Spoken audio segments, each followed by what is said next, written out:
Boker Tov, good morning. Thank you very much, Raya and Mordechai, for hosting and broadcasting our share.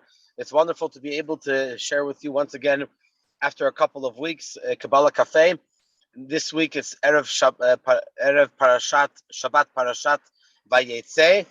And we really appreciate all of you joining us for this share. A special thank you to Gershom and Rachel Dandy for sponsoring this special edition of the Kabbalah Café in honor of Refuah Shlema of Danielle Bat Rachel Simon. Excuse me, please.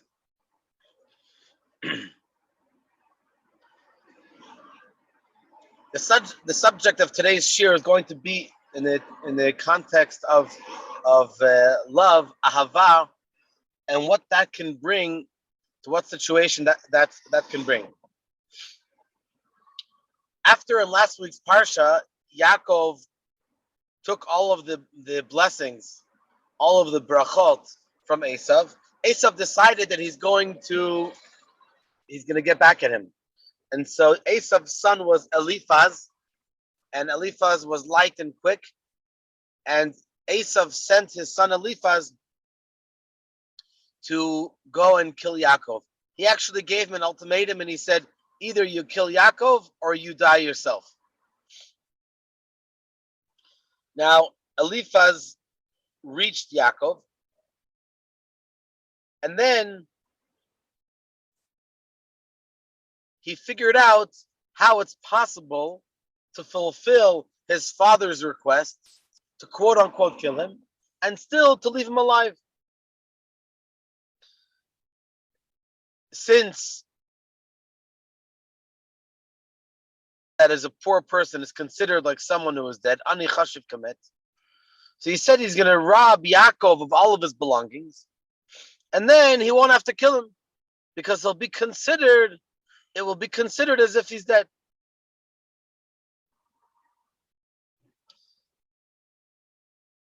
And then he let him go on to the home of Lavan. We didn't have anything with him. As the Torah tells us in this week's parsha, that Yaakov, when he met Rachel, he kissed her, and he lifted up his voice and he cried. Rashi explains in one of his explanations that because he came with empty-handed.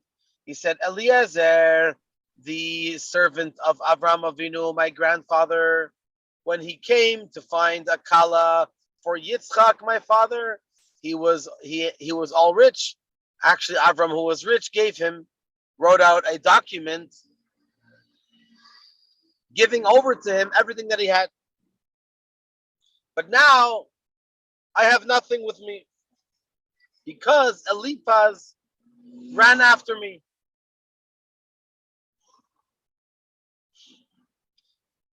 And so here the question is, how did Eliphaz have the courage and the state of mind to go against his father's clear command, and he did not kill Yaakov? True that he made a calculation, actually it's quite impressive, a Talmudic calculation. I guess being around Yaakov had an effect. Being around Yitzchak had an effect. But at the end of the day, he did not listen to what his father Esav told him to do. And so Rashi says that since Eliphaz grew up right around Yitzchak, he refrained from killing Yaakov. And practically speaking, he did not listen to what his father Esav told him to do. Yitzchak, Eliphaz's grandfather, he would bring Eliphaz close to him.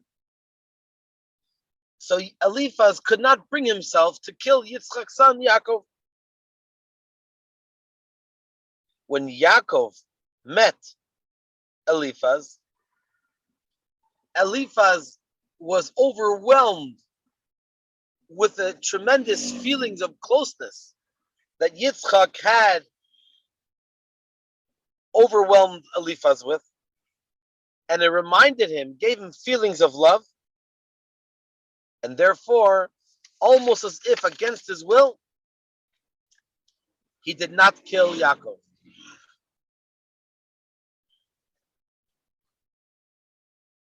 Eliphaz was not such a big tzaddik, being Esav's son. He was far from that. But look what kind of effect when one individual overwhelms the other with a tremendous feeling of ahava and closeness and love, that even someone who is far from being a tzaddik can overcome his natural instincts and to refrain from doing something which is so negative.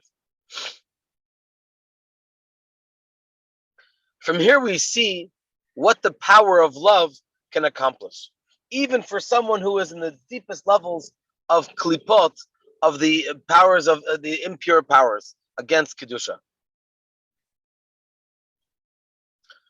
We talk about education and how important it is to educate a child or anyone through love. In the olden days, it was perhaps more acceptable and more common to use the stronger hand, so that that's what they believed, that would bring a person closer and to learn better and to be more educated. So some might think that maybe we're talking about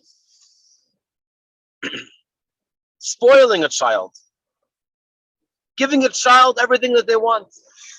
Maybe that's called love. In fact, it's not love. Spoiling someone else, doing something which is totally disproportionate, just because either someone asked for it or because they think they deserve it, that actually comes from a point of weakness, not of strength. It comes from a point of weakness. In other words, as strange as this might sound, listen to what's happening. Basically, the educator, quote unquote, or the parent or the teacher, feels that they have no other way to bring the child to no other proper mature way to influence the student or the child, so they spoil the child. But that's because that's basically saying, I have no other way to really give you to really give you lessons and teach you in a really quality way. So I'm just spoiling you, giving you an infinite amount of sweets or money or whatever it is, benefits. We are talking about love, overwhelming a child with true love. That is really the way that we're supposed to be acting. As we see over here, how much that helped, even though Yitzchak and Eliphaz were so different, but the feeling of care, a deep, true feeling of closeness, that ultimately had a positive effect. There is a special story that I want to share with you, which took place with Rabbi Yaakov Neumann, or in English it's Newman. Rabbi Newman was a Rosh Yeshiva in the city of Petach Tikva over here in Israel. And he was known to have a tremendous closeness to his students. Whenever he started his speeches, he would say, "My dearest children." And each one felt as if he's talking specifically to him. So the story is told that after one Shabbos,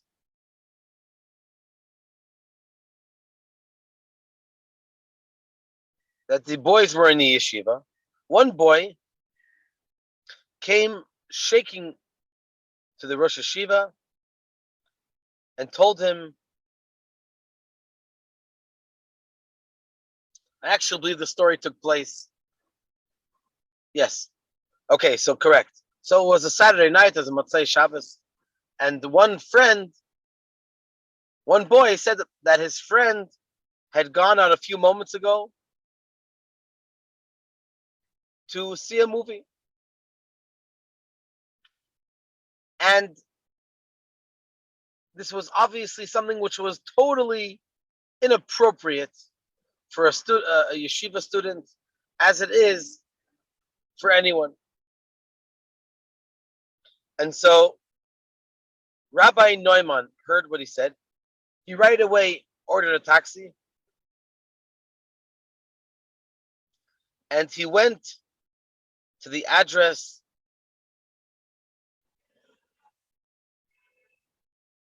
and he waited for a student who had gone with a bus, which obviously took him much longer. When the boy came down from the bus, he started walking towards the line to buy a ticket, and he received the shock of his life. Who was there to welcome him? None other than the Rosh Yeshiva himself. He was terribly embarrassed. He did not know what to make of himself. The one who actually saved the situation was the Rosh Yeshiva himself. And he said with a soft, loving voice.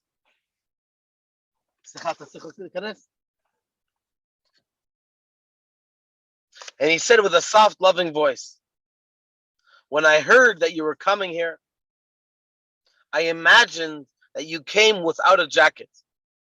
And I didn't want you to catch a cold. It's cold tonight. Please. He took off his jacket and said, here, take my jacket.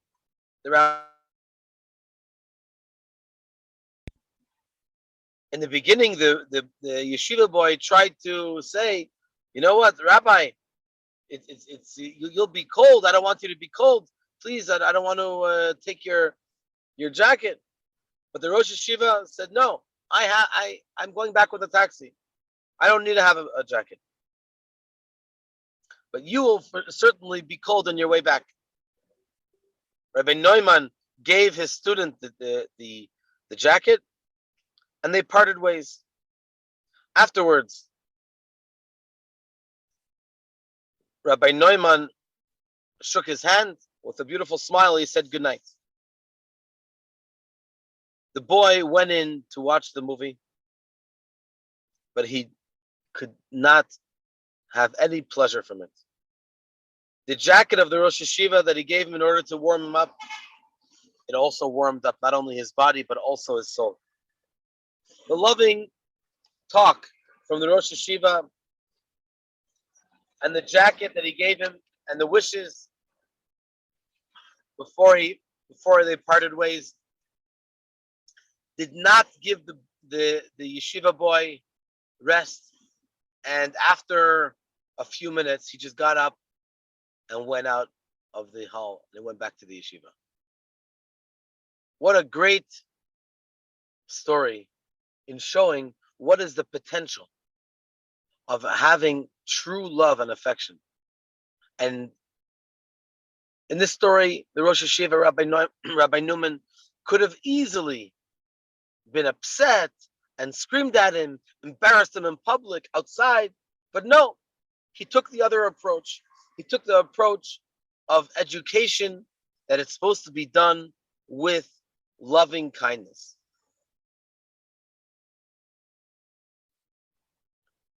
That is a story of a positive story. But perhaps here we'll tell now a story which is sort of with an opposite effect from someone who did not choose this way of closeness. The Chafetz Chaim once called a teacher in the Cheder, a Melamed, and he rebuked him for the way that he educates his children. That it's in a very mean way, pushing away. He says, you should know that because of you, more than 1 million Jews left Yiddishkeit. So the teacher opened his eyes, lifted his eyebrows. He was wondering, he says, am I such a talented teacher? I didn't know that I have such a power to push away 1 million Jews. I didn't even meet a million Jews in my life.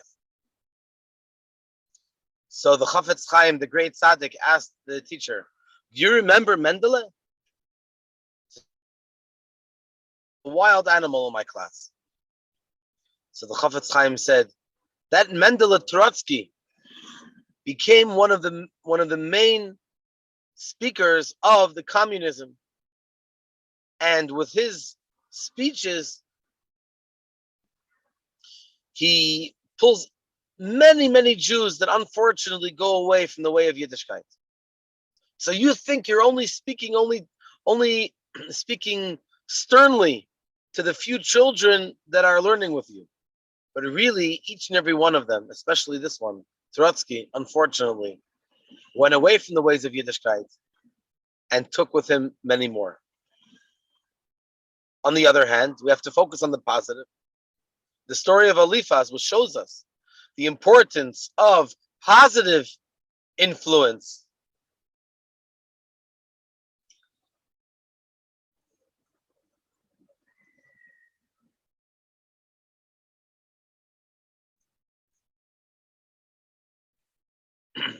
This shows us how it's important to be able to have a positive effect, and you never know how many people afterwards we can will also be affected. Obviously, Yaakov Avinu met Rachel and Leah, and we have all the Shvatim in this week's parsha, all the tribes that were also positively influenced.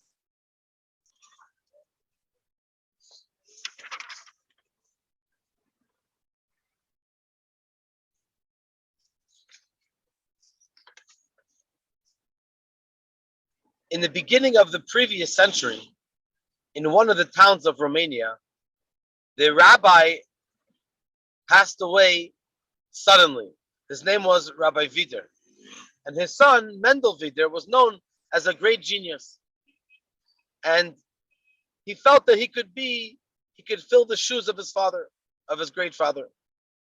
The people of the city, on the other hand, they didn't feel that he was on the level, enough of a level, because he was so young. He was only 17 years old. And they said that the rabbinate is not only knowledge, you also need to be a personality with experience and understanding and a real feeling. And someone that's so young doesn't have all these characteristics. Not only did they push away his suggestion, his will to become the rabbi of their city, but they actually belittled him, and they said, this little bacher, this little yeshiva boy, thinks he could already be a rabbi of a big city. He was very, very offended. The embarrassments that he heard and the talk of time, which belittled his abilities, caused him to take his family and to move to a very far city in the direction of Italy. Because he was so talented, he became very popular. Unfortunately, he changed his religion and he became one of the main people of the church. Even though he was a cardinal, he still did not change his name, and he kept his name was Mendel Vider. And he persecuted the Jews, and he spoke against them, unfortunately, at every given possible opportunity. He wrote articles, and he spoke very, very terrible, and he connected to some of the Nazi parties. His identification with the Nazi ideas was so great that the Germans would tell him, maybe you came from the Jewish nation, but you are not Jewish. One day, this guy, Mendel Vider, vanished. No one knew where he was.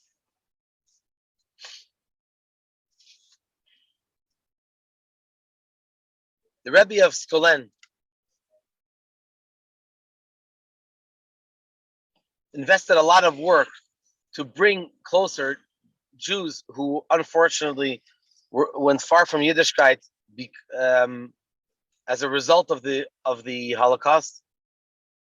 He was able to get in touch with Mendel Vider, and he brought him back to Yiddishkeit.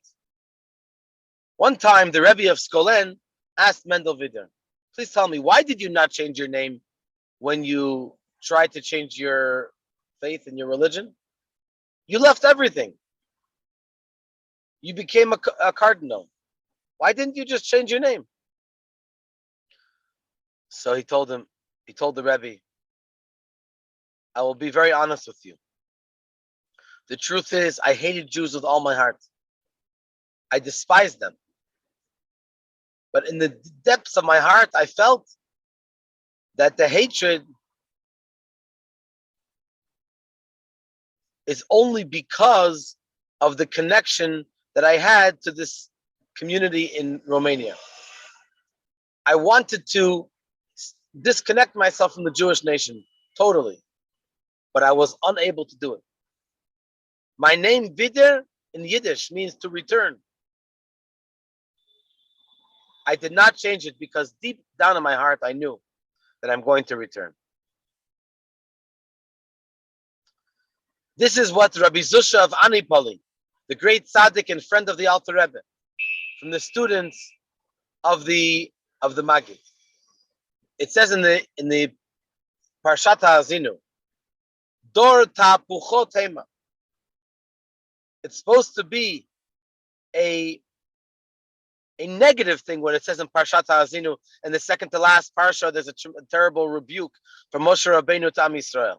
But Rabbi Zusha of Anipoli turned it over and said it as a compliment. That the Jews, even when they find themselves in the deepest places, they are Dor Ta'puchot. They will return. Even someone that unfortunately went away from the way of Hashem, because of people that are so unsensitive and instead of dealing with love and affection, they deal with being mean. Even a person who's gone far from Hashem remains forever connected to Hashem. If we identify chas v'shalom, any kind of opposition from a Jew to holiness, instead of pushing them away, we have to emphasize the closeness that they have to Hashem. If a person tries to be outwardly and obviously against Kedusha, what does that mean? That they really are close. They just don't know how to express themselves. So it's our challenge to be able to look very hard and deep, to be able to reveal their deep connection that they will never ever be able to. So we see from here, from the amazing story of Eliphaz and how he did not kill Yaakov, rather the tremendous love from Yitzchak to Eliphaz, to his grandson, overwhelmed him so much that he saved Yaakov, and because of that, we are here today, all of Am Yisrael, and so we should learn from here, Bezrat Hashem, how to perfect ourselves and how to, in any scenario of education, and any person that we come in contact with, we always have to remember this point. Sometimes it's very difficult because we encounter individuals and it's very hard to reveal their little point of beautiful Yiddishkeit in their neshama that they have. But we should never give up for anyone, because you never know, not only for that person, but you never know what kind of effect that's going to have down the line for the people that they're going to come in contact with and their own children for many generations to come. Have a Shabbat Shalom. Tonight, Bezrat Hashem, Mincha is going to be at approximately 4:20. I look forward to seeing all of you. And tomorrow we have a special Kiddush after davening. And we look forward to seeing all of you in Bezrat Hashem for the next few weeks. It will all the shiurim during the week at 9:15, and on Friday, Kabbalah Café will be only on Zoom, not on Facebook Live. And of course, thank you to Raya and Mordechai for all of your tremendous work for the broadcasting of our shiurim. Now we have close to 650 videos on our YouTube channel. Shabbat Shalom, and we look forward to seeing you.